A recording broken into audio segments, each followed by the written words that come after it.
So Jeffrey, Neil Brown assessed the defensive line play is okay in the first game, but not great. Give us your thoughts of how you guys did. Yeah, like Coach said, it was okay. It wasn't what we hold ourselves to a standard of. We didn't produce as much as we should have.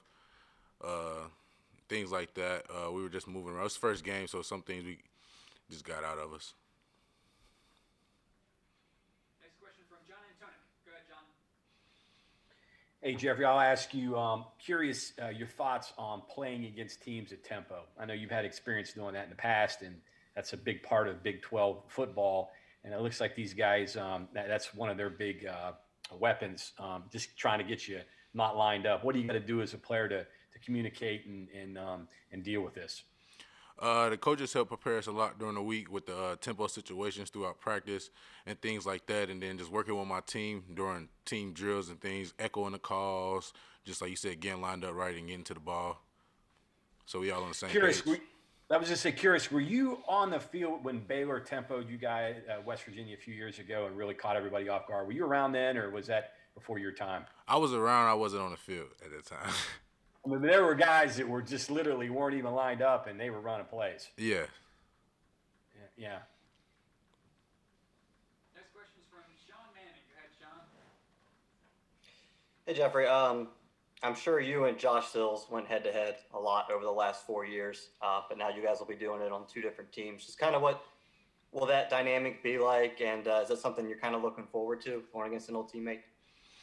I mean, yeah, we came in the same year. We graduated out of the 2016 class. So, I mean, it's going to be fun to play against each other. We always been on different sides of the ball, so we had, like you said, a lot of competitions throughout practice.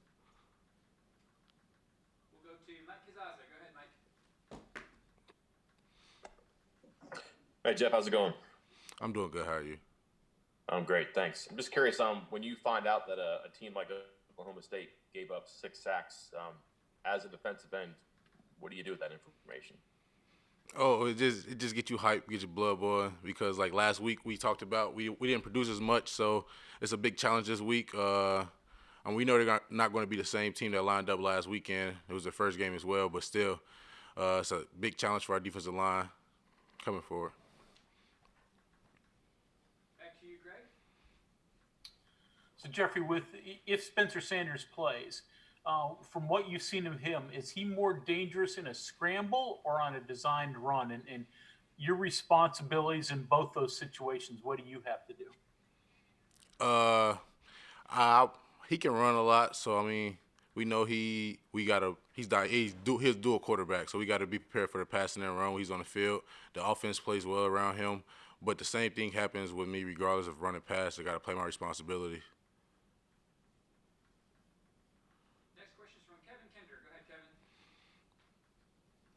Jeffrey, it was mentioned by one of the coaches back in fall camp that you had changed your body a lot and that had an impact on the way you were playing.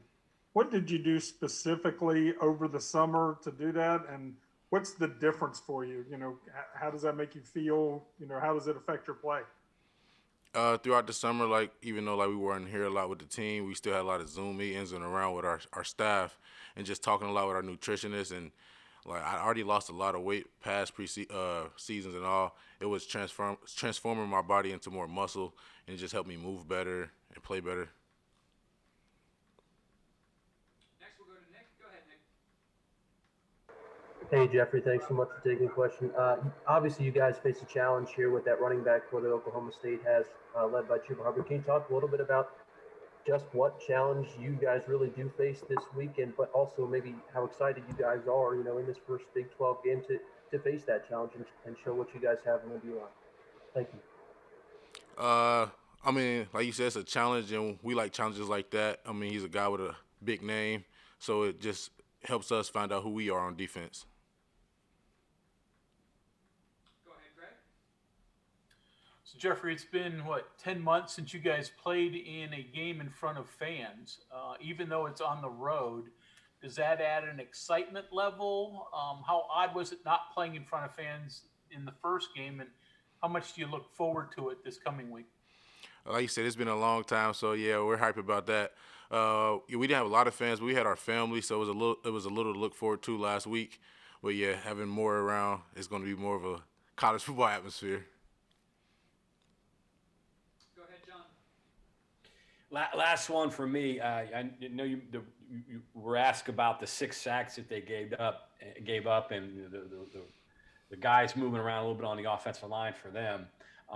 Does it temper you a little bit knowing that they have a running game, and if you pin your ears back and go after a quarterback, particularly a mobile quarterback, that you can get hit by the running game a little bit? Does that kind of temper your enthusiasm a little bit for going after the quarterback? Oh yes, sir. Like, cause all those plays leading to the quarterback is always sacks and TFLs, those negative yardage, and that all helps out whole team around, field position, defense, everything, get off the field.